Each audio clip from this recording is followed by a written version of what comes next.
Buenas tardes a todos. Como decano de la demarcación de Ingeniero de Caminos de Andalucía, Ceuta y Melilla, quiero dar la bienvenida a este acto, que es la segunda conferencia online organizada por nuestro representante de los jubilados en la Junta Rectora, Gregorio Gómez Pina. En primer lugar, decirte, Gregorio, que muchas gracias por esta magnífica cita y gracias a todos por acompañarnos en el día de hoy, en esta mañana. Quiero especialmente agradecer a mi amigo Juan Aguilera por su mediación, aprovechando su paisanaje con el egarroense conferenciante. Y también, por supuesto, a nuestro protagonista, que hemos mencionado, don José Calvo Pollato, por dedicarnos su tiempo y sus conocimientos. La primera tertulia de los jubilados de Camino de Andalucía se celebró el 15 de julio, hace 3 meses y poco más, y abrió nuestra incursión histórica de manos de Agustín Guimerá Rabina, con su conferencia sobre Bernardo de Gálvez, de Independencia de los Estados Unidos, que presentó brillantemente nuestro vicedecano de la demarcación, Alejandro Grilney Moreno.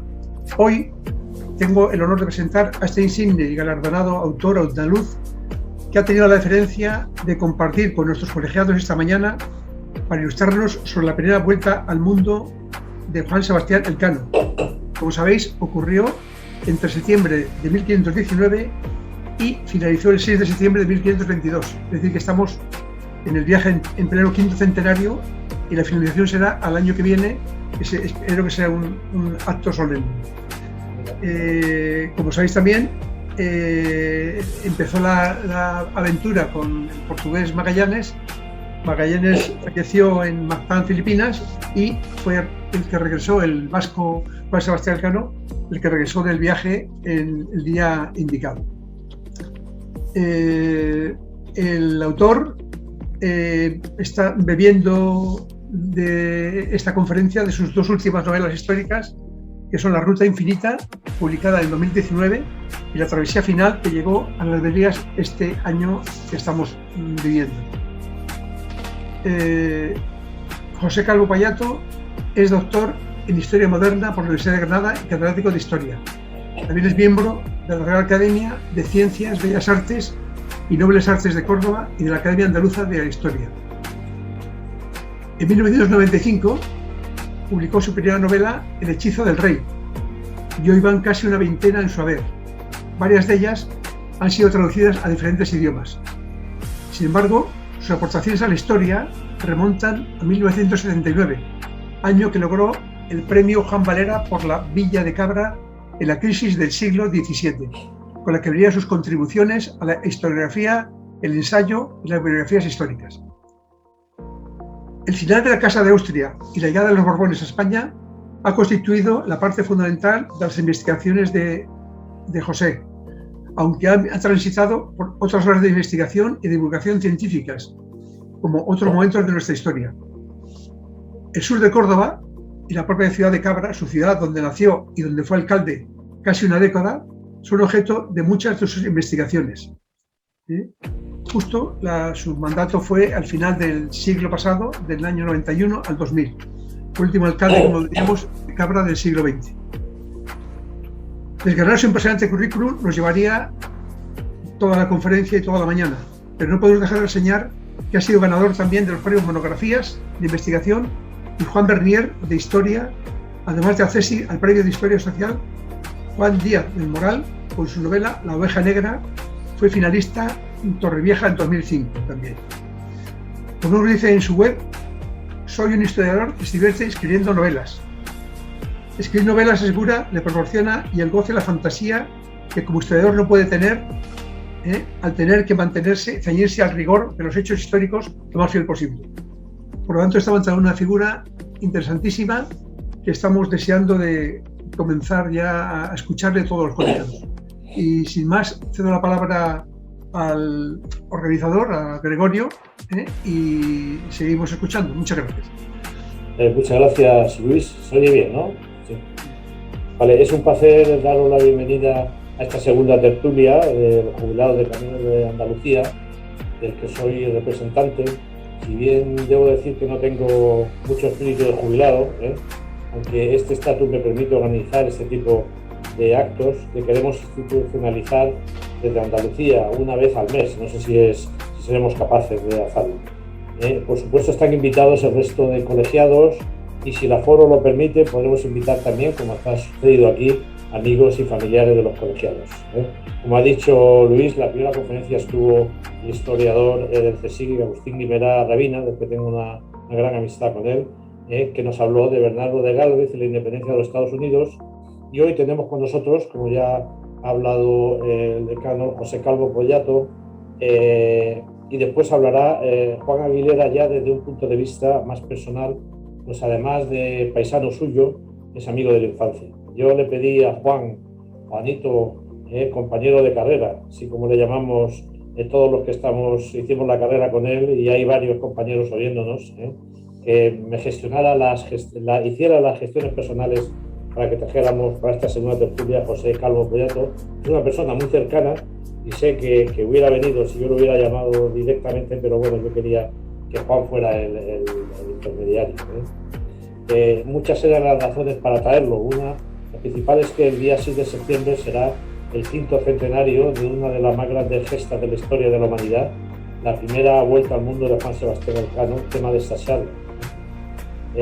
José Calvo, reconocidísimo historiador y novelista, ganó el prestigioso premio de novela histórica Ciudad de Cartagena. Yo soy de Cartagena, me siento muy cartagenero, por su libro La Ruta Infinita, en el que nos cuenta la historia de esta aventura, que fue algo más que la primera vuelta al mundo, tal como lo cuenta él en la novela, que te seduce desde el primer momento. A mí el libro me encantó y se lo recomiendo a todo el mundo. También leí anteriormente, porque soy aficionado a todos los temas marítimos, el espía del rey, que fue premio Ciudad de Úbeda, en el que habla de nuestro ilustrado marino Jorge Juan, otra novela que te engancha desde el primer momento. Me quedan otras novelas de él, de algunos ensayos que tiene, pero la siguiente va a ser su último libro, La Travesía Final, que nos cuenta las aventuras y desventuras de Juan Sebastián Elcano para ser escogido como capitán general de la escuadra que iría a conquistar la especiería. Por cierto, que este fin de semana, según me ha dicho Juan, como yo también lo he leído, él va a estar firmando libros en la feria del libro, y os recomendaría que pasáis por allí y compráis alguno de estos libros. Y sin más, paso a mi compañero y amigo Juanito Aguilera. Bueno, pues buenos días a todos. Yo quiero en primer lugar agradecerle al colegio el que me haya invitado a participar en esta conferencia. Veo que ha tenido una gran aceptación, veo en la pantalla a numerosos compañeros y personas ilustres del colegio y fuera del colegio, a Eduardo Martínez Zúñiga, a Carmen Núñez, a Juan Saura, a Marcos Cañada, a tantos y tantos amigos como Ignacio Sánchez de la Mora, etcétera, etcétera. Bueno, el decano pues ya ha puesto en suerte el personaje que a mí me cabe el honor de presentar. Yo también soy de Cabra, no soy de Cartagena, pero también tengo detrás a un gabrense como Pepe Calvo. Y bueno, sin más, pues decir que para mí también pues supone una gran alegría estar hoy aquí entre tres grandes amigos, como sin duda lo son el decano del Colegio de Ingenieros, Luis del Moral, con el que veraneo en el puerto de Santa María desde hace muchos años, con mi compañero de promoción y del alma, Gregorio Gómez Pina, al que le tengo una gran admiración por los magníficos libros con que nos deleita a todos los ingenieros de caminos y por las palabras tan cariñosas que siempre me ha dirigido. Y cómo no, a mi paisano Pepe Calvo Pollato, al que me encomiendan que presente en un tiempo no superior a los 5 minutos, lo cual me imposibilita evidentemente que pueda comentar alguna anécdota y vivencia entrañable que he tenido con los tres a lo largo de toda la vida. Haciendo frente a esta enorme limitación de tiempo, sobre todo para un hombre como yo, tan hablador, solo puedo decir que Pepe nació en Cabra y que lo conozco de toda la vida, desde chiquitito, cuando los dos jugábamos a los emblemas y a los cromos allá en el portal de su casa de la calle Baena y luego de la calle San Marcos o en la casa de mis padres. Y debo decir que creo que el fondo de este juego sigue impregnando los libros que escribe Pepe, porque como en los cromos, cuando Pepe analiza un personaje que está oculto para la gran mayoría de la gente o incluso de espaldas a la realidad. Pepe, de una sola palmada, le da la vuelta a la persona que analiza, la mira luego de frente y la presenta posteriormente con todo lujo de detalles, introduciendo en él numerosas incógnitas y sorpresas que terminan cautivando al lector. Me llena de satisfacción decir que en Cabra nacieron, junto a nuestro conferenciante, numerosas personalidades del mundo de la marina, de la cultura, de la economía, de la instrucción pública y social, y que dentro de estos campos, que no puedo evidentemente relacionar los protagonistas, Cabra ha tenido nada más y nada menos que 5 ministros en los sucesivos gobiernos de la monarquía, de la república, de la dictadura y ahora de la democracia. Y entre ellos, la hermana de nuestro conferenciante, Mari Carmen Calvo, vicepresidenta del Gobierno de España hasta hace escasamente 3 meses. Pepe estudió en Cabra, en el Instituto de Cabra, acompañando a otras personas también ilustres que se formaron allí, como don Niceto Alcalá Zamora, presidente de la Segunda República, o Blas Infante, padre de la patria andaluza. Pepe estudió en Granada y es doctor y catedrático en Historia Moderna, lo cual le cimentó una espléndida e inigualable formación de historiador que florece en todos y cada uno de sus libros. Pepe fue alcalde de Cabra durante 10 años y su labor será siempre recordada, especialmente por los que nos dedicamos a la obra pública, como los ingenieros de caminos, ya que acometió la renovación de las redes de abastecimiento y de saneamiento del pueblo de agua, así como una nueva iluminación eléctrica que le dio a la ciudad una nueva imagen ya en este siglo. En este sentido, no resisto la tentación de destacar que acometió la rehabilitación integral que hizo en el edificio del ayuntamiento y que pasó de ser un edificio feo e indigno, como decimos todos los egabrenses, o decíamos todos los egabrenses, a una majestuosa casa consistorial de estilo regionalista, revestida de piedra caliza, cuya fotografía me he atrevido a exponer aquí como prueba inequívoca de que lo que digo no es exagerado. Y todo esto lo hizo en un tiempo récord y diría yo ahora que sin ni siquiera disponer de fondos europeos. Junto con lo anterior, Pepe también ostentó puestos en las máximas responsabilidades del Partido Andalucista, con tanta dedicación y tanta entrega y tanto compromiso que cuando se marchó, el andalucismo pasó de ser una ilusión colectiva de la región a una sensibilidad residual que todavía desgraciadamente perdura. Nuestro conferenciante de hoy, y vamos ya de una vez a tratar lo que me ha traído aquí, ha escrito más de un centenar de libros sobre personalidades que han tenido una gran relevancia en la historia de España, tanto de la Casa de los Austria como de los Borbones, del Gran Capitán, de los Orleán, de Mariana Pineda y de un largo etcétera. Con una técnica siempre rigurosa, en la que analiza profundamente a los personajes, a su época, a su entorno en que se desenvuelve, para luego novelarlos con una gran maestría, pero manteniendo siempre fiel su veracidad a los hechos históricos. Como ejemplos elocuentes de lo que digo, puedo citar 2 ejemplos. Uno, su libro sobre el Gran Capitán, para el que Pepe estudió con tal detalle la ciudad de Montilla, de la que era natal Gonzalo Fernández de Córdoba, que luego lo eligieron como pregonero de sus fiestas mayores. Y otro, en el que escribió sobre Mariana Pineda como símbolo de la libertad más allá de nuestras fronteras. Hoy tenemos la suerte de tenerlo entre nosotros para que nos comente sus 2 últimas novelas, La Ruta Infinita y La Travesía Final, en una conferencia que él mismo la ha titulado como etiqueta como La primera vuelta al mundo de Juan Sebastián Elcano. Y yo creo, Pepe, que el título que has elegido, por la valentía y la sinceridad que te caracterizan, quiere dejar bien claro desde el principio que el primero que le dio la vuelta al mundo no fue otro que el español Juan Sebastián Elcano y no Magallanes, por mucho que otros u otras quieran decir otra cosa distinta.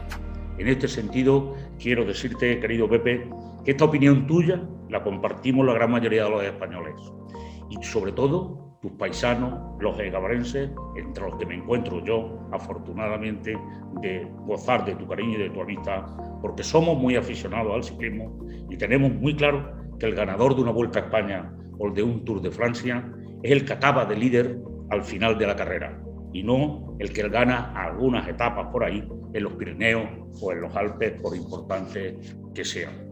Toda la trayectoria y el trabajo que nuestro conferenciante ha realizado a lo largo del tiempo evidencia no solo las enormes cualidades que tiene como historiador y como novelista, sino también la enorme sensibilidad social y ciudadana que posee, de lo cual yo puedo dar fe día a día en los paseos diarios que él da junto a Cristina, su mujer, en una ciudad como Cabra, que la adora por su cercanía y por su sencillez.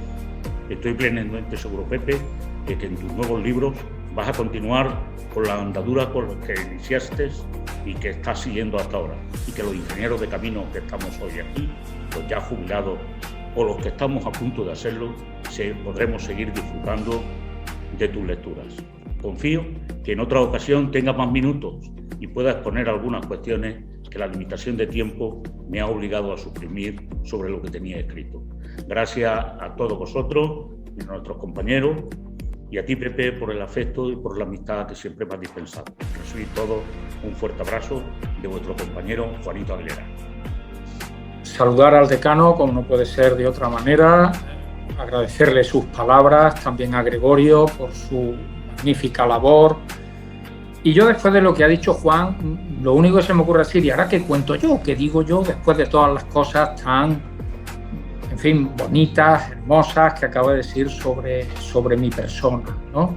Muchas gracias, Juan. Yo sé que eso es fruto fundamentalmente del afecto que me tienes, de esa amistad desde la niñez, de aquellas idas y venidas al colegio, a las Madres Escolapias primero, luego al Instituto Aguilar y Escava.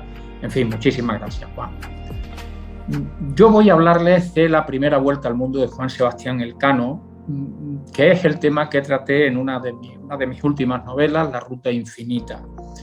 Y la primera cuestión que quisiera señalar es por qué yo he denominado primera vuelta al mundo de Juan Sebastián Elcano, cuando suele ser bastante habitual que nos encontremos con una expresión que dice primera vuelta al mundo de Magallanes, ¿no? Magallanes no da la primera vuelta al mundo. Magallanes es un marino extraordinario, un marino de raza, diría yo, que, puesto al servicio de Carlos I, no dio la primera vuelta al mundo. No dio la primera vuelta al mundo porque quien la va a dar es Juan Sebastián Elcano. ¿Por qué digo esto? Si ustedes buscan una documentación histórica muy importante, que son las llamadas capitulaciones de Valladolid, que se firman en el año 1518, podrán ver que en ellas Carlos I, que cierra un acuerdo con Magallanes y también con Ruiz Faleiro. Ruiz Faleiro es uno de los grandes olvidados de la historia. Ruiz Faleiro era un extraordinario astrónomo, un extraordinario cartógrafo, al que Magallanes trae a Castilla porque sabe que es el aval que necesita para que el proyecto que va a presentar al rey tenga el crédito suficiente, ¿no? El prestigio de Ruiz Faleiro era enorme, era muy grande, y por lo tanto, cuando viene con Magallanes a España, viene como la persona que acredita a Magallanes ante los planteamientos que va a formular, ¿no? Pues bien, en esas capitulaciones de Valladolid del año 18, de 1518, en que se acuerdan los términos en los cuales Carlos I va a poner a disposición de Magallanes una flota de 5 barcos, una armada de 5 barcos, hay un aspecto que a mí me parece que es fundamental para poder entender por qué afirmo yo lo de que la primera vuelta al mundo quien la da es Juan Sebastián Elcano. Y ese elemento que aparece en las capitulaciones es que Carlos I prohíbe expresamente entrar en aguas del hemisferio lusitano en aquel viaje. Para poder entender esto de prohibir entrar en aguas del hemisferio lusitano, tenemos que recordar que algunos años antes, de 1518, en 1494, tanto portugueses como castellanos, voy a utilizar el término españoles para que nos entendamos mejor, tanto portugueses como españoles se han repartido el mundo en el llamado Tratado de Tordesillas. Tordesillas se ha dividido el mundo en dos hemisferios, pero en lugar de hacerlo en un hemisferio austral y un hemisferio boreal, un hemisferio norte y un hemisferio sur, se está haciendo en un hemisferio oriental y en un hemisferio occidental, separado por un meridiano que divide a ese mundo en dos partes. Y la línea del meridiano, tal y como se establece en Tordesillas, quedaría a 370 leguas a poniente, al oeste de las Islas Cabo Verde. Claro, existiría lo que se llamaba un contrameridiano, un meridiano que daba la vuelta por el otro extremo del mundo, ¿no? Y ahí surgía desde muy pronto un debate interesante. ¿Dónde quedaban las Islas de las Especies? Después hablaremos de ello. ¿Quedaban en el hemisferio hispano? ¿Quedaban en el hemisferio lusitano? Eso estaría por dilucidar. Pero lo que Carlos I ha señalado y ha dejado muy claro en esas capitulaciones es que no se entrará en aguas del hemisferio portugués. Es decir, la encomienda que se hace a Magallanes para ponerlo al mando de una flota es que navegue por el Atlántico, busque un paso que los españoles llevaban buscando desde hacía ya algunos años para poder llegar a lo que entonces se llamaba Mar del Sur y hoy conocemos como Océano Pacífico, llegar a esas aguas y abrir una ruta que permitiese llegar a las Islas de las Especies. Esas son las encomiendas que tiene Magallanes. En modo alguno dar la vuelta al mundo y, aún más, prohibido de manera expresa por Carlos I en el momento que dice que no se puede entrar en aguas del hemisferio lusitano. Es decir, se podía navegar hasta las Islas de las Especias y el viaje de retorno, el viaje de regreso, habría de hacerse por las mismas aguas por las que se había ido. El tornaviaje sería por la misma ruta en que se había hecho el viaje de ida y vuelta por el mismo hemisferio. Aquí tienen ustedes un elemento que a mí me parece fundamental para poder entender todo lo que se va a producir a continuación. Es decir, no hay una encomienda de dar la primera vuelta al mundo y Magallanes tiene una prohibición expresa del rey, de Carlos I, de poder darla porque le prohíbe entrar en aguas de ese hemisferio portugués. ¿Por qué entonces se ha repetido reiteradamente, no ya que la primera vuelta al mundo la dieron Magallanes Elcano, que no es cierto, pero que, bueno, podría admitirse en tanto en cuanto Magallanes manda la escuadra durante una parte de ese trayecto? Vuelvo a insistir en lo de la prohibición de Carlos I. Pero claro, lo que es de todo punto mentira, y antes he dicho, no responde a la verdad, pero ahora lo señalo con mucha más contundencia, al decir que es mentira, cuando se dice que la primera vuelta al mundo de Magallanes. Pero Magallanes no da la primera vuelta al mundo, no solo porque lo tiene prohibido por el rey, no sabemos qué hubiese hecho, sino porque en abril del año 1521, muere en la isla de Mactán en un combate en el que Magallanes se ha inmiscuido en las rencillas, en las reyertas, en los enfrentamientos que tienen algunos de los reyezuelos, si quieren, que mandan en el sur de lo que hoy llamamos las Islas Filipinas y ha intervenido. Y en uno de esos combates Magallanes muere. No sabemos qué hubiese hecho Magallanes si hubiese llegado a las Islas de las Especias. No sabemos si hubiese tomado la misma decisión que tomó Elcano de meterse en aguas del hemisferio portugués y terminar dándole la primera vuelta al mundo. O, cumpliendo el mandato que el rey le ha dado, vuelve por el mismo camino y de primera vuelta al mundo no hubiese habido absolutamente nada en ese periplo entre 1519 y 1522. Pero esto ya no lo sabemos. Magallanes murió y por lo tanto no sabemos qué decisión hubiese tomado el capitán general de aquella escuadra caso de haber vivido.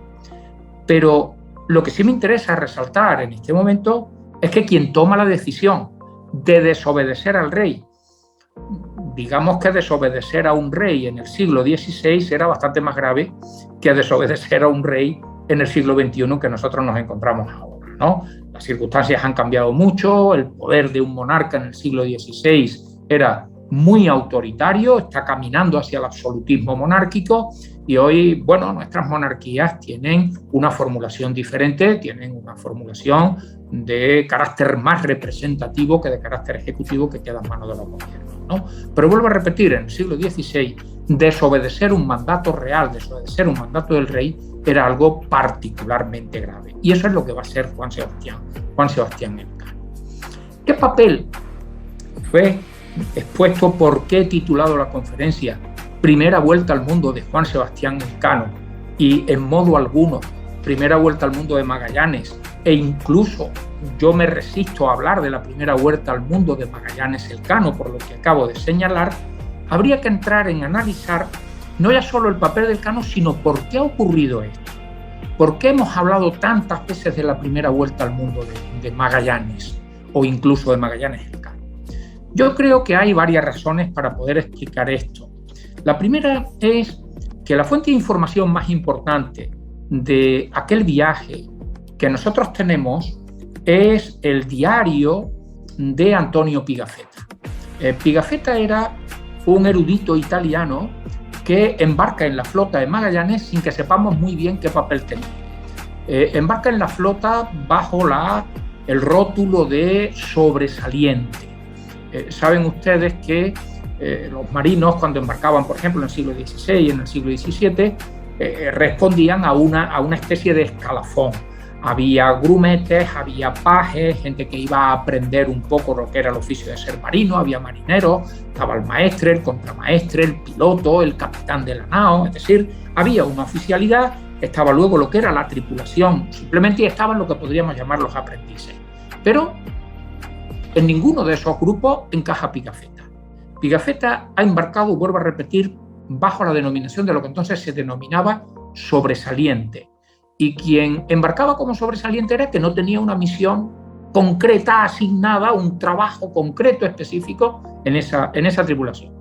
Y lo que Pigafetta va a hacer es dejarnos una relación muy detallada, en algunos casos, en otros menos, muy interesante desde el punto de vista literario, muy atractivo, de los numerosos acontecimientos, de las numerosas vicisitudes que acaecieron a lo largo de aquella ruta. Voy a darles dos detalles del trabajo que hace Pigafetta. El primero es que no busquen ustedes el nombre del Elcano. No busquen el nombre del Elcano en el escrito que dejó Pigafetta sobre este viaje, lo cual resulta extraño. Digo resulta extraño porque a partir de un momento determinado, finales de 1521, el capitán del único barco de la escuadra que sigue navegando, es decir, el capitán general de lo que queda de escuadra, que es solo un barco, la nao Victoria, se llama Elcano. Pigafetta no lo nombra en un solo momento. Uno tendría que preguntarse ¿por qué? ¿Por qué no aparece el nombre del Elcano en ningún momento en el escrito de Pigafetta? Y un segundo detalle. Si tienen ustedes curiosidad y quieren leer el diario de Pigafetta, la narración de Pigafetta, váyanse a las páginas en las que cuenta la muerte de Magallanes. La muerte de Magallanes en el combate de Mactán en abril de 1521. Las expresiones que Pigafetta dedica a Magallanes son un auténtico ditirambio. Ha muerto nuestra luz, ha muerto nuestro guía, ha muerto, en fin, el iris que a nosotros nos alumbraba. Estamos perdidos, nos hemos quedado sin la referencia más importante de la escuadra. Es decir, Pigafetta es un auténtico devoto de Magallanes, mientras que ignora por completo a Juan Sebastián Elcano. En mi opinión, este diario de Pigafetta, que vuelvo a repetir, es la fuente más importante con que contamos a la hora de poder conocer las vicisitudes que acontecieron en el viaje, este diario de Pigafetta ha ejercido una influencia notable. Claro, Elcano no aparece por ninguna parte y Magallanes concentra absolutamente todos los elementos que pueden resultar atractivos para cualquiera que vaya. Y habría un segundo elemento que creo que también ha tenido su importancia. Muchos de ustedes tal vez hayan leído una biografía magnífica desde el punto de vista literario, no tanto desde el punto de vista histórico, que escribió Stefan Zweig. Zweig escribió una biografía de Magallanes titulada Magallanes el hombre. Aquí sí aparece Elcano, en la biografía que el escritor austríaco dedica a Magallanes. Pero aparece para decir que era un delincuente, que era un delincuente y por lo tanto rebajar absolutamente cualquier protagonismo que el Cano hubiese podido tener en aquella expedición, en aquella aventura. Claro, Zweig, cuando dice que el Cano es un delincuente, no está mintiendo, pero no está contando toda la verdad. Y ya saben ustedes que no hay peor mentira que una verdad a media. ¿Por qué el Cano era un delincuente? El Cano era un delincuente porque estaba buscado por la justicia. De hecho, él se embarca en esta flota, por lo que se embarcaron muchísimos de los que se iban al otro lado del Atlántico, a América o a cualquier otro viaje, que era tratando de poner tierra de por medio ante algún problema que podían tener o que tenían con la justicia. ¿Cuál era el problema que el Cano tenía con la justicia para tratar de poner tierra de por medio? El Cano poseía un barco que en más de una ocasión había arrendado, había alquilado, si ustedes quieren, a la Corona. La Corona necesitaba barcos para determinadas empresas y no poseía el número de barcos suficiente para acometerla. Por ejemplo, para transportar tropas a Italia, en las campañas del Gran Capitán, Fernando el Católico se vio obligado a contratar a particulares sus embarcaciones que se ponían a disposición de la Corona para transportar soldados, para transportar pertrechos, para transportar armamento, caballos, etcétera, en todo lo que requería un ejército que entraba en campaña. El Cano había arrendado su barco a la Corona y la Corona le debía el precio de ese arrendamiento. Para poner el barco en funcionamiento para otra actividad, el Cano necesitaba dinero. Y como la Corona no le había pagado, pidió un préstamo a unos banqueros genoveses, ofreciendo como crédito el barco, pensando que el tiempo que le habían dado para devolver el crédito era más que suficiente para que la Corona, para que la Real Hacienda le hubiese pagado, le hubiese entregado el dinero que le debía. El préstamo cumplió, la Corona no cumplió, la Real Hacienda no había pagado el dinero que el Cano podía haber recibido y por lo tanto, como había ofrecido como garantía del préstamo que le dieron su propio barco, tuvo que entregarse. He de aclarar que la legislación de la época prohibía de forma expresa vender o enajenar barcos a extranjeros. Esto era lo que el Cano había hecho. Al haber ofrecido como crédito su propio barco, no haber podido cumplir con el pago del crédito, una vez que este había cumplido, tuvo que entregar el barco. La justicia persigue a el Cano por haber enajenado su barco a unos banqueros genoveses, es decir, a unos extranjeros, algo que estaba prohibido por ley. Pero entiendan ustedes cuál era la situación en que se había producido, hasta dónde el Cano es un delincuente, o hasta dónde es un hombre que ejerce una determinada actividad, que ha necesitado un crédito y que se han dado una serie de circunstancias para no poder cumplirlo y tener que entregar la garantía que había ofrecido. Zweig se limita a decir el Cano es un delincuente.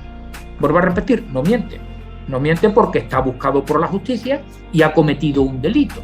Pero vean en qué circunstancias se ha cometido el delito de Cano. Ahí tienen ustedes dos elementos fundamentales. Alabanzas a Magallanes, en el caso de Pigafetta y en el caso de Zweig, e ignorancia o maltrato de la figura del Cano, en el caso de Pigafetta y en el caso de Zweig. Lo he dicho para tratar de explicar un poco por qué en la historia, en muchos manuales se ha dicho primera vuelta al mundo de Magallanes, primera vuelta al mundo de Magallanes el Cano, y se le ha quitado importancia y protagonismo al Cano. Creo que la fuente que supone el diario de Pigafetta y la biografía muy divulgada, muy difundida, que dedicó Stefan Zweig a la figura de Magallanes han tenido su influencia. Y si quieren les añado algo más. A los españoles nos suelen ocurrir con nuestro pasado, con el conocimiento de nuestra historia, esto evidentemente es una opinión muy personal, nos suele ocurrir, yo creo que muchas cosas, pero voy a destacar ahora dos. Una, nuestra historia está llena de luces y de sombras, como la historia de todos los pueblos, como la historia de todos los países. No seré yo quien niegue los momentos oscuros de nuestra historia, que los ha habido. Pero no sé por qué nos sentimos como más cómodos en los momentos oscuros, en los momentos difíciles, en los momentos complicados. Y tendemos a valorar muy poco los momentos más brillantes, los momentos más importantes, los momentos más atractivos de nuestro pasado. Les pongo simplemente un ejemplo. Hay muchos, pero les voy a poner uno que muchos de ustedes conocerán, pero quizá alguno no. Todos ustedes han oído hablar, han leído sobre la Gran Armada de Felipe II. Armada a la que los ingleses, con sorna, mucha sorna, bautizaron como Invencible. ¿Han oído ustedes hablar en nuestros libros de historia de la Gran Armada de Felipe II o han oído hablar de la Invencible? Hemos adoptado el nombre que con sorna pusieron los ingleses a una armada que no pudo cumplir su objetivo. Y todos sabemos lo que significó o el resultado que tuvo aquella expedición cuyo objetivo era conquistar Inglaterra. ¿Han oído hablar de la contraarmada? La Gran Armada de Felipe II ataca Inglaterra, no llega a atacarla en 1588. La contraarmada es una gran armada británica que ataca los puertos españoles en 1589, al año siguiente. ¿Saben ustedes cuál fue el resultado de esa contraarmada británica? Un desastre total, 25.000 muertos y una pérdida de barcos superior a la que había tenido la Gran Armada de Felipe II. Atacaron Santander y fracasaron, atacaron La Coruña y fracasaron, allí la defensa cobró un protagonismo muy importante ahora que las mujeres están tan en boga, que se llamaba María Pita. Atacaron Lisboa, que en aquel momento pertenecía a la monarquía hispánica, Portugal había quedado incorporado a la monarquía de Felipe II, fracasaron también. ¿Le hemos dado nosotros el realce a ese desastre británico de 1589 como se lo hemos dado a la armada de Felipe II que no logró su objetivo de apoderarse de Inglaterra? Aquí tienen un ejemplo. Como ese podríamos poner cientos. Pues bien, el hecho de que nos hayan repetido una y otra vez que fue Magallanes quien dio la primera vuelta al mundo no nos ha llevado a poner en cuestión que no fue así, que quien daba la primera vuelta al mundo era Juan Sebastián Elcano. Cuando se toma la decisión de desobedecer a Carlos I, de entrar en aguas del hemisferio portugués y de terminar dando la primera vuelta? ¿Cuándo se toma y por qué? La flota que había zarpado del puerto de Sevilla primero y de Sanlúcar de Barrameda después había salido de Sevilla el 10 de agosto de 1519, había llegado a Sanlúcar de Barrameda 2 días más tarde. Y un detalle muy curioso, fíjense, si ha salido del puerto de Sevilla esa armada el 10 de agosto y ha llegado a Sanlúcar de Barrameda bajando el Guadalquivir el 12 de agosto, allí va a permanecer hasta el 20 de septiembre. Es decir, la flota no sale a mar abierto hasta casi 40 días después de que haya llegado a Sanlúcar de Barrameda. Esto es muy extraño. ¿Por qué ocurre eso? Pues miren, no lo sabemos. Los historiadores no sabemos por qué la flota que manda Magallanes, cuando ha llegado a Sanlúcar de Barrameda, está 40 días parada. Pero eso era una locura. Piensen por un momento qué ocurre con todos los alimentos frescos que la Armada lleva a bordo. Y eso era muy importante. Piensen lo que era la alimentación de las tripulaciones, unos 250 hombres que formaban las tripulaciones de aquellos 5 barcos. ¿Por qué se quedan 40 días parados, casi 40 días parados, gastando todos los alimentos frescos que pueden tener? Aquello debió ser algo fue algo muy extraño y debió responder a una situación muy extraordinaria. Sin embargo, no sabemos por qué la armada de Magallanes queda parada, detenida en la desembocadura del Guadalquivir, en Sanlúcar de Barrameda, esos 40 días. Permítanme un pequeño inciso. Cuando uno escribe una novela, si es una novela histórica, los hechos no se alteran nunca. No digo que un novelista no pueda alterar los hechos, puede hacerlo, pero entonces ya estará escribiendo otra clase de novela, pero ya no es una novela histórica. En una novela histórica los hechos no se alteran nunca. Pero cuando los hechos no se conocen o no se conocen las causas que dan lugar a esos hechos, el novelista tiene las manos libres y por lo tanto puede crear una situación de ficción. Yo pude, cuando escribí La Ruta Infinita, crear la ficción de por qué la escuadra está parada. Es decir, ¿qué causa lleva a que la escuadra se pare? Como no lo sabemos, yo podía haber elegido cualquiera de las opciones que, siendo verosímiles, es decir, no decir, los barcos habían quedado sin gasolina, mire usted, no es posible, ¿no? Pero una explicación verosímil. Bueno, eso no lo voy a contar. Quien quiera saber por qué los barcos se quedaron parados allí, en opinión de José Calvo en La Ruta Infinita, pues que lea la novela, ¿no? Una vez que la flota que manda Magallanes sale, hay disidencias importantes. el rey ha nombrado un veedor, era el nombre que se daba a una especie de inspector, vamos a llamarlo así, para que, en fin, viese que Magallanes cumplía las capitulaciones y cumplía los mandatos que el rey había ordenado. Y desde el primer momento hay una tensión muy fuerte entre ese veedor, que se llama Juan de Cartagena, entre el veedor Juan de Cartagena y Magallanes. Y esas diferencias, que también se trasladan, por ejemplo, a muchos de los capitanes o a algunos de los capitanes de los barcos, algunos son españoles, el caso del capitán Mendoza o el capitán Quesada, que mandan sendas naves de la flota de Magallanes, van a desembocar en un motín en la bahía de San Julián, cuando ya han cruzado el Atlántico, han llegado a la costa de lo que hoy es Argentina. Allí se produce un motín en el cual participa el Cano, pero el Cano no va a ser castigado. Va a morir el capitán Mendoza, va a ser ejecutado el capitán Quesada, va a ser abandonado el veedor Juan de Cartagena, pero hemos visto ya que hay tensiones muy fuertes. Por ejemplo, Cartagena acusaba a Magallanes de no consultar. Es cierto que el capitán general de una escuadra es quien tiene la última palabra, quien toma la última decisión, pero Juan de Cartagena le repite una y otra vez a Magallanes que la norma, la costumbre en las armadas de Castilla era que el capitán general consultaba a los capitanes de los barcos, es decir, consultaba a sus oficiales, por decirlo en términos actuales, ¿no? Y una vez que había conocido la opinión de todos ellos, él tomaba la decisión final, la decisión era suya, pero consultaba previamente. Esa era la norma, la costumbre establecida en las armadas de Castilla, algo que Magallanes no hacía, tomaba las decisiones sin consultar absolutamente con nadie.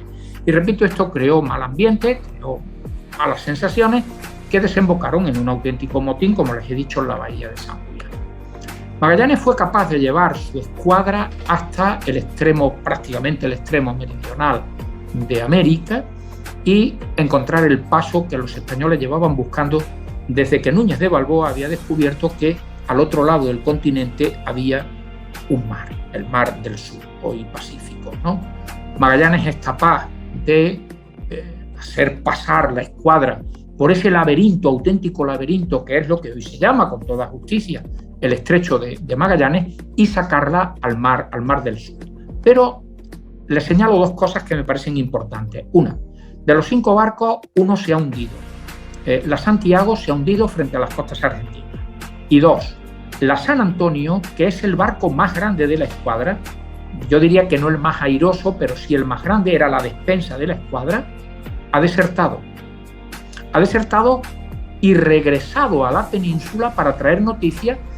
Carlos I había dicho que si encontraban el paso, que un barco regresase a España para traer la noticia. Pero claro, el barco tenía que regresar a España con autorización de su capitán general. Eso es lo que no hicieron los de la San Antonio. Se amotinaron también y regresaron a España con un añadido muy grave. Se llevaron la despensa de la escuadra. Cuando Magallanes cruza el estrecho y llega al Pacífico, ya le quedan nada más que 3 barcos, de los 5 que habían zarpado de Sevilla primero y de Sanlúcar de Barrameda después, solo quedan 3 y tiene un problema serio. Él piensa, lo mismo que pensaba el Cano, lo mismo que pensaban casi todos los navegantes de la época, que al ser la tierra más pequeña de lo que en realidad era, eso era lo que creían, el Océano Pacífico era un mar pequeño, es decir, a pocas jornadas de navegación iban a encontrar las Islas de las Especias. Se enfrentaron a la inmensidad del Pacífico. Y el hambre fue terrible. Pigafetta nos cuenta detalles verdaderamente espeluznantes que yo no tengo ahora tiempo de detenerme en ellos, pero verdaderamente llamativos. Las ratas se habían convertido en un manjar. Se pagaba un precio elevadísimo por ellas para tratar de conseguir algo que llevarse a la boca. Muchos tripulantes mueren como consecuencia del hambre o como consecuencia del escorbuto. Y cuando logran llegar a Filipinas, que hasta ahí lleva Magallanes la escuadra, entran en ese combate al que me he referido en Mactán. Magallanes pierde la vida y después de otras circunstancias, por ejemplo, hay una traición en la isla de Cebú, en la que participa al parecer un esclavo que había tenido Magallanes y que le servía de intérprete, que se llama Enrique. Después de una matanza en la isla de Cebú, donde se pierde una gran cantidad de oficiales de esa escuadra, los expedicionarios se encuentran tan reducidos que quedan queda muy poca gente para poder manejar 3 barcos. Entonces tienen que tomar una decisión drástica, que es deshacerse de uno de ellos, quemarlo. Y queman otro de los barcos. La Santiago se había hundido, la San Antonio había desertado, ahora le pegan fuego a la Concepción. A partir de este momento quedan solamente 2 barcos que van a tratar de llegar a las Islas de las Especias, uno de los cuales manda Gonzalo Gómez de Espinosa, manda la Trinidad, que era la capitana, el buque insignia, por llamarlo de alguna manera, y Elcano se hace cargo de la capitanía de la Victoria. Elcano no ha mandado ningún barco hasta este momento. Elcano había embarcado como maestre de uno de los barcos. Ahora los capitanes son Gómez de Espinosa y Elcano, y son ellos los que llegarán a las Islas de las Especias. Cargarán clavo, cargan tal cantidad de clavo que la Trinidad literalmente revienta el casco, no era un problema de tener una vía de agua, tiene por lo tanto que quedarse en puerto para poder ser reparada, construir prácticamente un casco nuevo que permita al buque navegar otra vez, y será la Victoria de Elcano la única que emprenda el viaje. ¿Por qué Elcano no cumple la orden del rey y regresa por el mismo camino que habían venido? No lo sabemos con exactitud tampoco. Yo creo que probablemente es porque Elcano se ha dado cuenta que el Pacífico, el mar del sur de la época, no es el mar pequeño que habían creído. Es un mar enorme, gigantesco. No conocen las corrientes marinas, no conocen los vientos dominantes por donde soplan, no conocen cuáles son las mejores latitudes para poder navegar en viajes de ida y en viajes de vuelta. Esto no se conocerá hasta mucho después, cuando el famoso galeón de Acapulco, pero ya muy avanzado el siglo XVI, pueda realizar esos viajes. Yo creo que eso es lo que decide Elcano a no regresar por el mismo sitio, porque probablemente era ir a la muerte segura y entrar en aguas portuguesas, y lo que en definitiva suponía dar la vuelta al mundo. Elcano demuestra ser un marino extraordinario para lograr traer la Victoria a puerto. Pasaron vicisitudes tremendas. Cruzar el Cabo de las Tormentas, que hoy se llama de Buena Esperanza, le supuso un esfuerzo extraordinario. Los portugueses los persiguieron de manera continua para tratar de que los conocimientos que habían adquirido, la nueva ruta que Magallanes había abierto para llegar a las Islas de las Especias, eso iba en contra de sus intereses.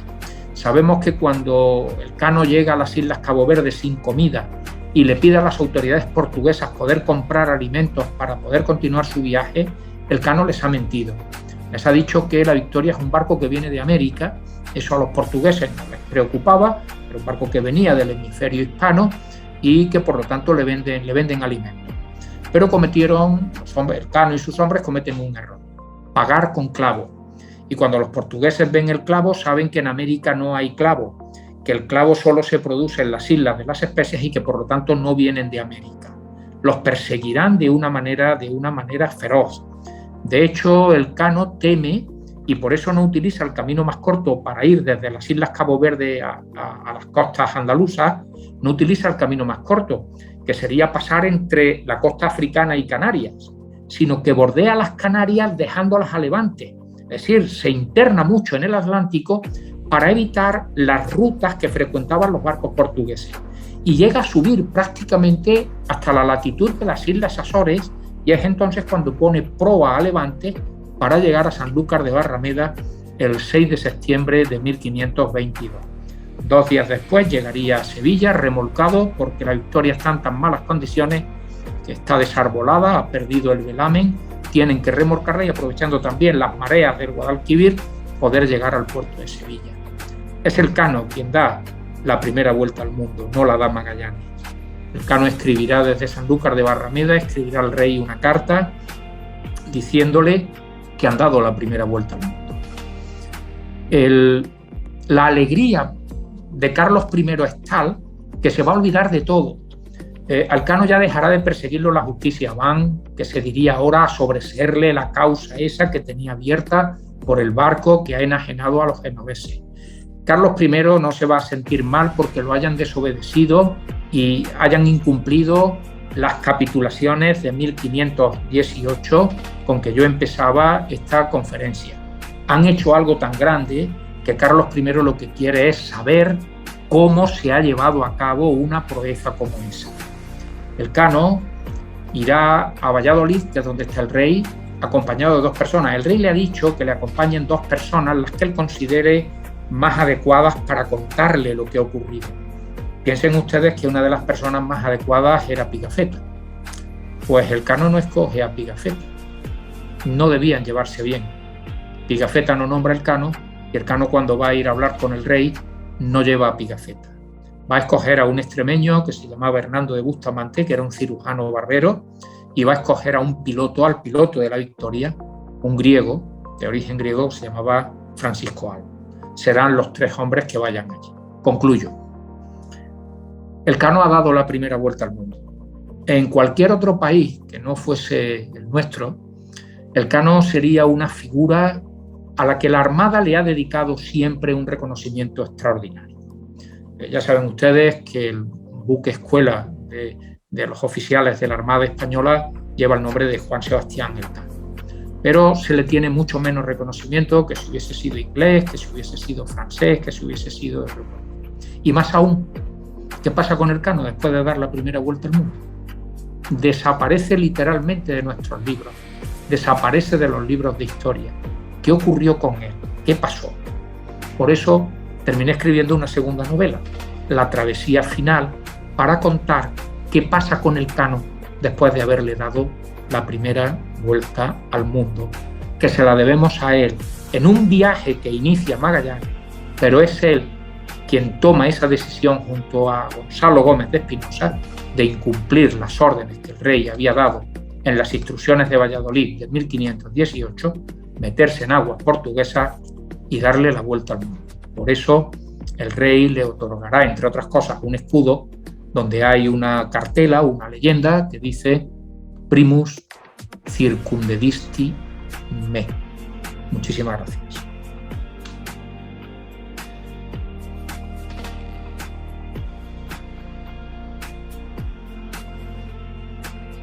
Muchísimas gracias, de verdad, me he estado con los ojos abiertos.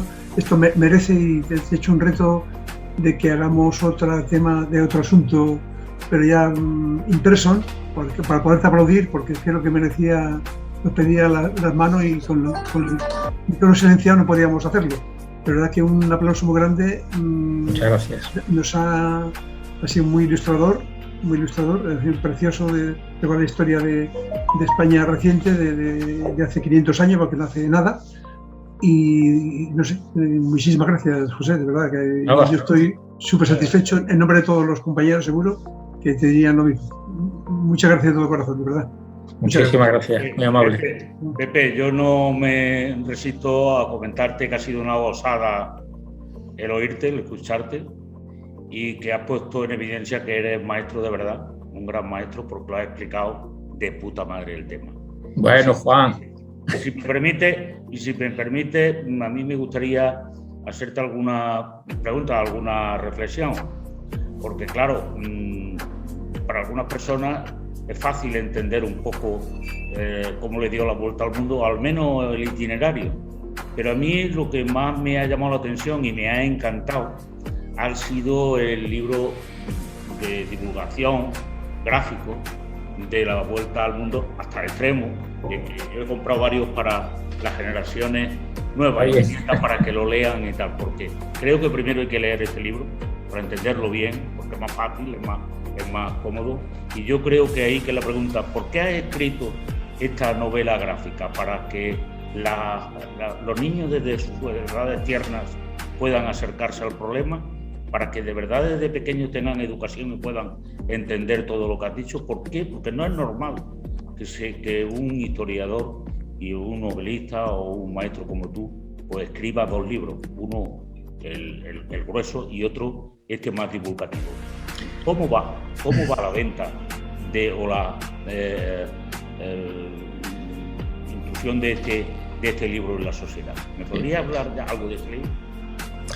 Bueno, La Ruta Infinita es una novela. La Ruta Infinita, digamos, desde el punto de vista literario clásico, es una novela al uso que pueden leer los adultos. Hoy sabemos que la juventud lee menos. Yo recuerdo que con 10, 12 años, y tú también, leíamos muchísimo ya, ¿no? Hoy la imagen domina nuestra sociedad de una manera casi total y absoluta, ¿no? Hay por ahí una expresión que yo no comparto, de que una imagen vale por 1000 palabras. Yo suelo revertirla y digo que una palabra vale por 1000 imágenes. La palabra permite a cada cual imaginar una cosa diferente, ¿no? Yo creo que esa es la grandeza. Y cuando la editorial HarperCollins me planteó la posibilidad de que hiciésemos la novela como novela gráfica, yo no lo dudé. No, quizás si hubiese sabido dónde me metía lo hubiese dudado, ¿no? No lo dudé porque pensé que era la manera en que niños, jóvenes de 10, de 12, de 14 años que le tienen, que no tienen devoción por la lectura, quizá pudiesen interesarse por conocer qué fue esto, que a mí me parece una aventura, un momento brillante de nuestra historia que tenemos que poner en valor. Y digo que si lo hubiese sabido no lo hubiese hecho porque yo decidí hacer el guión por una razón fundamental. Hacer el guión porque si se le entregaba a un guionista probablemente escribiese la novela que a él le hubiese gustado escribir y hubiese hecho un guión distinto a lo que es la novela que yo había escrito. Por lo tanto me metí en el, permítanme la expresión, en el berenjenal de escribir el guión. Y de pronto me dice la dibujante, que es una mujer, Pilar Pascual, me dice: mira, olvídate de toda la descripción, olvídate de cualquier elemento descriptivo, porque eso lo voy a hacer yo. Tú no tienes que decir si Magallanes era alto, bajo, rubio, moreno, vestía un jubón de tal clase o de cual clase. Eso yo lo voy a dibujar. No tienes que describir Sevilla. Cuando Magallanes está en Sevilla, se va a casar con una sevillana, con Beatriz de Barbosa, por ejemplo, ¿no? No tienes que contar cómo era la Torre del Oro, cómo era la Giralda o cómo era la Catedral. Yo voy a pintar, a dibujar la Giralda, la Torre del Oro y tal. Tú no tienes más que hacer el guión porque tú eres el que manda en esto y me tienes que decir si es de día, si es de noche, si la escena está en un interior, en un exterior y lo que habla. Bueno, a mí aquello me pareció terrible, pude hacerlo y tal. Y bueno, los datos que yo tengo, la Ruta Infinita como cómic, como novela gráfica, lleva muy poco tiempo, salió a primeros de mes. Que bueno, que va bien, la editorial está contenta y yo sobre todo estaré contento si hay muchos niños que no van a hincarle el diente a una novela que tiene 400, 500 páginas, van a coger esta novela que tiene, no me acuerdo ahora mismo, 120 o 130 páginas de ilustraciones, de dibujos, en fin, en que el guión cuenta un poco eso, donde yo sigo sosteniendo la misma teoría, la importancia que tiene el canon en esta vuelta al mundo. Pepe, enhorabuena. He disfrutado mucho, muchísimo. Muchas gracias. En medio de un día laboral y ajeno al colegio, aunque tengo amigos y muy cercanos, el poder disfrutar un rato contigo ha sido extraordinario. Gracias. Muy amable. Gracias. José, muchísimas gracias. Bueno, yo digo exactamente lo mismo que han dicho mis compañeros. Realmente aparte de haber leído ya el libro, me ha emocionado la forma en que lo has expuesto, de verdad, de todo corazón.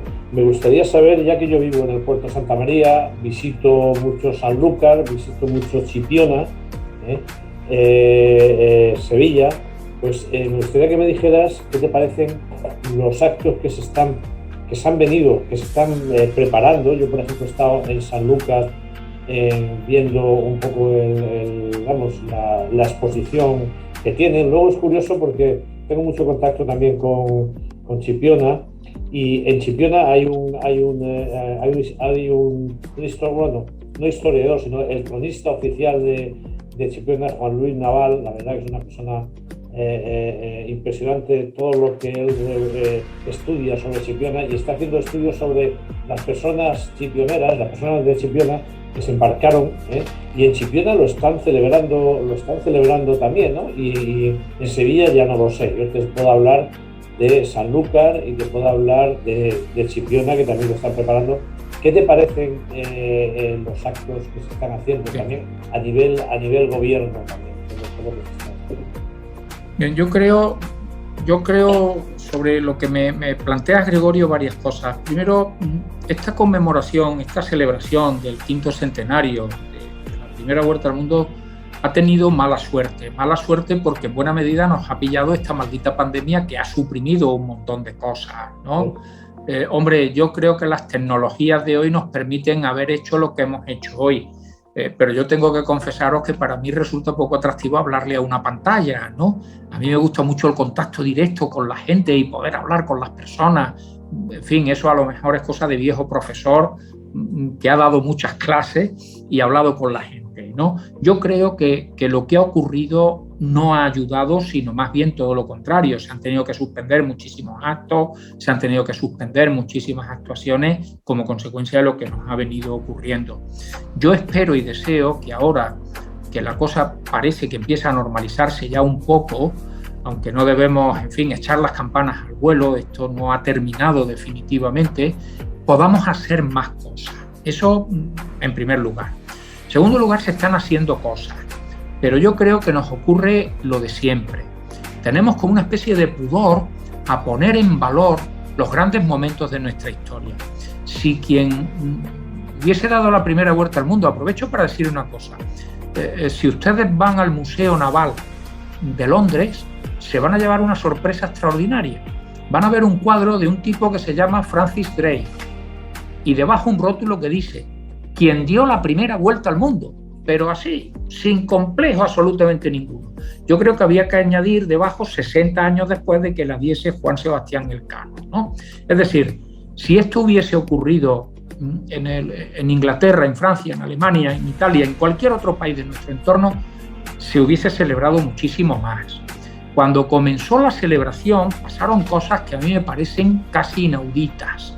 Llegó a hablarse, y había un historiador prestigioso, de una empresa multinacional. ¿Se imaginan ustedes?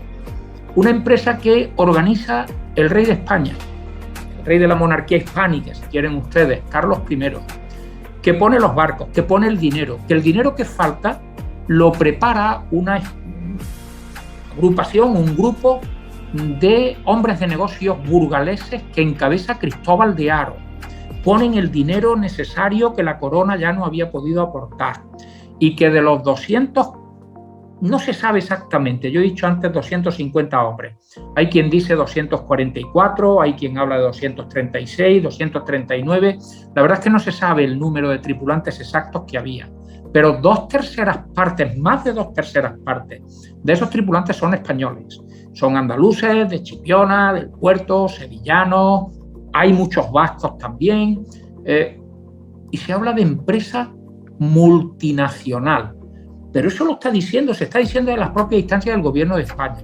El gobierno portugués llegó incluso a señalar que la empresa era portuguesa porque Magallanes era el capitán general de la escuadra. Yo he querido dejar también esto claro. Hombre, se reaccionó algo a eso, pero yo creo que no se reaccionó debidamente. Yo a Portugal es un país al que le tengo un cariño especial. Nosotros hemos vivido de espaldas a Portugal, no puede ser. Los marinos portugueses de la época eran extraordinarios, magníficos, sus cartógrafos, sus pilotos, pero hombre, decir que la primera vuelta al mundo era una aventura portuguesa me parece un exceso que no tiene, ¿no? Creo que hay una comisión del quinto centenario que ha desarrollado una serie de actos, la Armada Española, el Instituto de Cultura e Historia Naval está haciendo cosas. En Sevilla, por ejemplo, en el Archivo de Indias se hizo una exposición muy importante, muy atractiva sobre lo que era la primera vuelta al mundo. En Sanlúcar de Barrameda hay una persona como Manuel Parodi que continuamente está desarrollando actividades en este sentido. Yo creo que cosas se están haciendo. Gregorio, tú ahora me dices lo de Chipiona, yo lo de Chipiona no lo sabía, pero bueno, que se estén haciendo también cosas. Yo creo que tenemos que aprovecharlo, el año que nos queda de ahora a septiembre de 1522, que es cuando esto termina, para darle, en fin, todo el contenido que tiene. Sé que se está haciendo una serie para televisión, creo que de 4 capítulos, no me hagan mucho caso porque no puedo asegurarlo, sobre lo que fue la primera vuelta al mundo. Se lo han encomendado a una productora inglesa. No sé si es que no hubo muchísimos proyectos españoles. Me consta que alguna empresa, alguna productora española pujó, pero al final se lo han dado a, pues no sé lo que harán los ingleses. Vamos a ver qué sale, cuál es el resultado de esa serie, ¿no?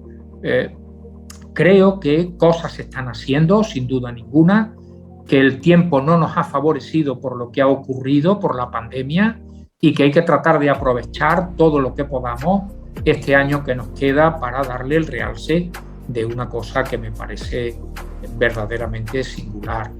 Hace poco, en una conferencia que me habían pedido que diese, que era in person, ¿no? Había una persona que me decía, esto se ha comparado con el viaje a la luna de los norteamericanos, y alguien le contestó y le dijo, sí, pero los norteamericanos sabían a dónde iban, estos no sabían a dónde iban, estos echaron mucho valor para poder dar esa vuelta al mundo. Creo que tenemos que darle todo el realce que esto merece. Bien. Bueno, algo más. Personas, compañero Juan Saura, por supuesto, sí. Puedes hacer. ¿Me escucháis? Sí. Bueno, en primer lugar, felicitar al conferenciante porque ha sido interesantísimo y no hemos quedado con ganas de seguir con la segunda novela. Pero bueno, que yo creo que habrá ocasión en el colegio.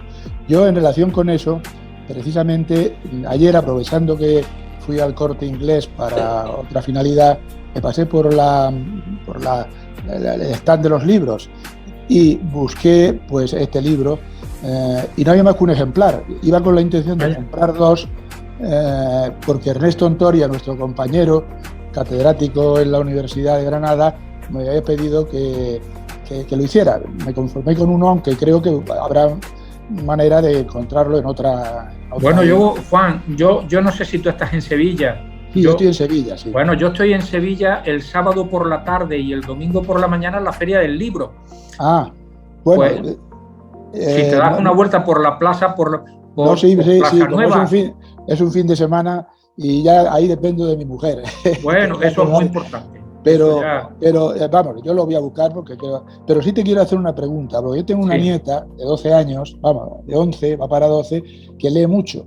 Y como esta versión de la Ruta Infinita que me has dicho con imágenes y tal, de luego ahí no la tenían, pero esa sí va a estar a la venta, ¿no? Y tu consejo en relación con qué me aconsejas para mi nieta, ¿cuál de las dos versiones te parece más adecuada? ¿Ella es muy lectora? Sí, bueno, ya sé, lee mucho, sí, efectivamente. Bueno, tiene 11 años. Para 12. Yo creo que con esa edad quizás sería mejor la versión de novela gráfica, de cómic. Pero si es muy lectora, desde el punto de vista literario no hay nada comparable. Esto que se puede hacer en los cómics puede ayudar a niños que no les guste leer. Por eso he preguntado si es lectora o no. Pero si ella es capaz... Está continuamente leyendo un libro detrás de otro. Bueno, pues si es capaz de hincarle el diente a una novela que tiene 450 páginas, yo me iría por eso es literatura. Lo otro, cuando decíamos nosotros, es un tebeo, ¿no?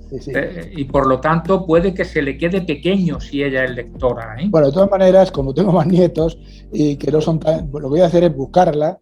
¿Está ya a la venta? ¿Te he entendido que ya está a la venta? Sí, está a la venta y yo creo que las casetas donde yo esté este fin de semana van a tenerlo. Bueno, pues me has dicho que sábado y domingo, ¿no? Sábado por la tarde, creo que de 7 a 8. ¿Qué va a ser? ¿Por la Plaza Nueva o...? Sí, en la Plaza Nueva, que es donde está la Feria del Libro. Bueno, muy bien. Pues entonces, como tengo ya el ejemplar, bueno, no lo tengo todavía, pero lo conseguiré, el normal, vamos a llamarle, pues voy a buscar también el otro, porque aunque ella, ya digo, es posible que se atreva a leerse el libro de las 500 páginas, pero como tengo más nietos, que ya son menos lectores, y me parece un tema tan interesante, y lo has explicado también, pues que quiero que mis nietos, porque es verdad, yo echo de menos que parece que nos da vergüenza a los españoles o a los políticos españoles, porque realmente los españoles aquí de andar por casa, ¿qué vamos a hacer? No nos vamos a manifestar con estos temas, pero el ministro de Asuntos Exteriores, la ministra en este caso, o ahora ministro, con estas gestas que han hecho los españoles, parece que nos da vergüenza. Y ahora, o sea, que es que yo estuve en la inauguración, me invitaron aquí en el Archivo de Indias, uno que desgraciadamente tuve el primer día, hicimos un recorrido, pero un poco así tal, con la intención de que el comisario de la muestra pues nos diera una explicación a un grupo de amigos. Luego llegó inmediatamente la pandemia, porque esto fue en diciembre, me parece, y en febrero ya estábamos liados con... Y yo creo que eso ha sido una pena, porque el sitio, el espacio, el archivo de India era el sitio ideal. Es el sitio ideal para muchas cosas. Claro, y no se ha podido disfrutar de ese... es verdad que eso ha sido accidental, pero sí que echo de menos que desde el punto de vista del gobierno de la nación, que es el que tiene fuerza y medios para hacernos oír, sobre todo en América, que también tenemos una mala fama de otras cosas, pues que haga un poquito más, más. Sin duda. Repito, mi enhorabuena. Si puedo pasarme, te saludaré personalmente y compraré el libro, y si no, lo compraré por otros medios. Bueno, muchas gracias. Enhorabuena. Muchas gracias. Muy bien. Ignacio Sánchez de Mora, ¿estás por ahí, hombre? Buenos días. Hola. Entre otras cosas, quiero decirle a José que, bueno, nosotros cuando después de las conferencias nos gusta hacer un regalo al conferenciante, y ya lo adoptamos la otra vez, y fue enviarle el libro que habéis sacado vosotros sobre la historia. Si quieres se lo cuentas y se lo vamos a enviar, porque yo creo que también es una muestra también de la ingeniería española en ultramar, ¿no? Que es una de las... O sea, si quieres hacer alguna pregunta, aprovecha. Sí. Bueno, a ver, lo primero, felicitarle por la magnífica y amena charla, porque bueno, yo creo que hemos estado enchufadísimos, que en esto del Zoom no es fácil, ¿no?, mantener ese nivel de atención. Comparto plenamente, y me encanta escucharlo de un experto, toda esa visión, ¿no?, de quién hizo qué, porque es cierto que nos han impuesto que fue Magallanes, ¿no?, y realmente él tenía otro mandato, ¿no? Primero, que no lo hizo, y segundo, que tenía otro mandato. Yo tenía una pregunta antes de hablar de lo que apuntaba Gregorio.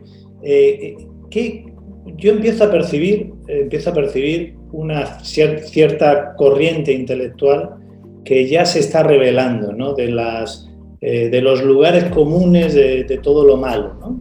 Y con rigor histórico, rigor científico de los archivos, pues está empezando a desmontar todo eso, ¿no? Tenemos los ejemplos de Elvira Roca, de Marcelo Gullo, en fin, una cierta corriente.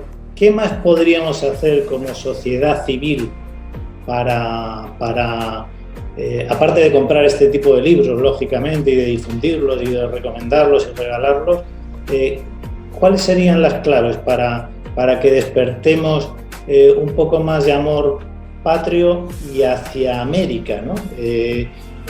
Ayer estuve en una charla que estaba el embajador de Colombia, y al finalizar dijo unas palabras que dijo el rey de España. Dijo: España es América, ¿no? Entonces, parece ser que nos quieren imponer que somos muy diferentes, que no tenemos nada en común, que fuimos a hacer maldades, ¿no? Entonces, ¿cuál sería su receta, ¿no? Si usted fuese ministro de Cultura o si usted fuese presidente del gobierno, ¿no? Dios no lo quiera, como decía Lola Flores con lo del inglés. Bueno, yo creo que hay una clave fundamental, y es que nuestro sistema educativo, que es fundamental para que los niños desde una determinada edad, los chicos que luego estudian bachillerato, etcétera, tengan un conocimiento de lo que fue nuestro pasado, que no tenga que estar necesariamente mediatizado por lo que nos han escrito otros. Miren, yo les voy a dar un dato que me parece muy significativo. El padre Juan de Mariana, fíjense a dónde me remonto, a finales del siglo XVI, escribió una historia general de España. ¿Saben ustedes hasta cuándo no se volvió a escribir una historia general de España por un español? Pues hasta que en 1865 la escribió don Modesto Lafuente. Es decir, durante casi 300 años ningún historiador español escribió una historia general de España. Se habían escrito historias particulares sobre acontecimientos concretos, reinados específicos y tal, pero una historia general de España no. La escribieron los ingleses, los franceses, los holandeses, y eso creó una especie de pozo importante, que somos el país de la Inquisición, somos una gente poco tolerante, somos gente muy intolerante, hemos sido unos genocidas, Por lo tanto, yo creo que habría que establecer en nuestro sistema educativo, sin ocultar los momentos oscuros de nuestra historia, que también se deben conocer, poner en valor nuestro bien. Por lo tanto, que el programa de estudios donde nuestros escolares, pero cuando digo esto, no solo para los de la comunidad autónoma tal o de la comunidad autónoma cual, nosotros tenemos una historia que es un tronco común, que luego tiene ramas que singularizan las particularidades de nuestros territorios. Pero el tronco común debe ser explicado, en mi opinión, en todas partes de una manera igual. Para eso habría que ponerse de acuerdo. Yo creo que ese sería un primer principio muy importante. Y una vez que se conoce algo de nuestra historia, se pueden tener argumentos sólidos para poder combatir esa especie de realidades, entre comillas, que han tratado de imponerse. Por ejemplo, miren, ya que estoy hablando con ingenieros, ¿cuántos monumentos, patrimonio de la humanidad, hay en América, en la América que fue colonizada por los españoles? Creo que son 20 y tantos. No podría precisarles el número exacto, pero luego lo buscan y 20 y tantos. ¿Cuántos monumentos patrimonio de la humanidad hay en América, la América colonizada, por ejemplo, por británicos y franceses? Aquí sí les puedo dar el número exacto. Ninguno. Que hicieron uno y que hicieron otros. ¿Cuántas universidades dejaron los ingleses en lo que hoy son los Estados Unidos? Ninguna. Universidades, algún colegio. Ninguna. ¿Cuántas? El que quisiera estudiar o a Cambridge o a Oxford. ¿Cuántas universidades dejó España en lo que fue su imperio colonial? 20 y tantas también. No sé si 27 o 28. Aquí no dijimos el que quiera estudiar a Alcalá o a Salamanca, como hicieron los británicos. Se crearon allí las universidades. Es decir, una vez que conozcamos esto, que a mí me parece muy importante, es mucho más fácil poder no ya defender, sino explicar con sus luces y con sus sombras, ¿no? Yo ayer, que estaba en un programa en televisión española, en fin, que se emitió anoche, ya saben que los programas culturales suelen emitirse a las tantas de la madrugada, creo que se emitió a las 12:30 de la noche, una cosa así, en un programa de televisión española de 24 horas, yo señalaba, por ejemplo, que si Hernán Cortés hubiese sido inglés, sería un prohombre que había puesto punto final a los terribles sacrificios que los sacerdotes mexicas o aztecas hacían con sus víctimas, que era abrirlos en canal y sacarles el corazón todavía palpitando. Pero como resulta que es español, pues es poco menos que un genocida. Entonces, yo creo que tenemos que tener ese más amor a nuestra historia por conocerla sencillamente, que no es amarla, decir, oye, la quiero porque no, vamos a conocerla con sus momentos tristes, con sus momentos gloriosos, y vamos a tener argumentos para poder explicarla sin ningún tipo de complejo, porque nuestra historia, y no solo nuestra historia, sino nuestra cultura, antes usted, Ignacio, decía una cosa muy importante, nosotros tenemos muchas cosas en común con todo lo que es Hispanoamérica, tenemos la misma lengua, tenemos muchas costumbres parecidas en cuanto a criterios religiosos, en cuanto a celebración de festividades, etcétera. Otra cosa es que nos estén colonizando con modelos anglosajones, ¿no? Y yo creo que es fundamentalmente porque hoy culturas universales hay 4 o 5 en el mundo, no sé, quizás 6. La china, que está circunscrita, una que se ha extendido, que es la anglosajona, pero es que otra es la nuestra. El pulso que en Estados Unidos obtiene la cultura anglosajona con lo que allí llaman hispanos es potentísimo, y tienen cierto miedo a eso, porque es una cultura que tiene unos elementos comunes y cuya metrópoli es España, aunque le duele a algunos. En fin, no sé si he respondido a su pregunta, ¿no?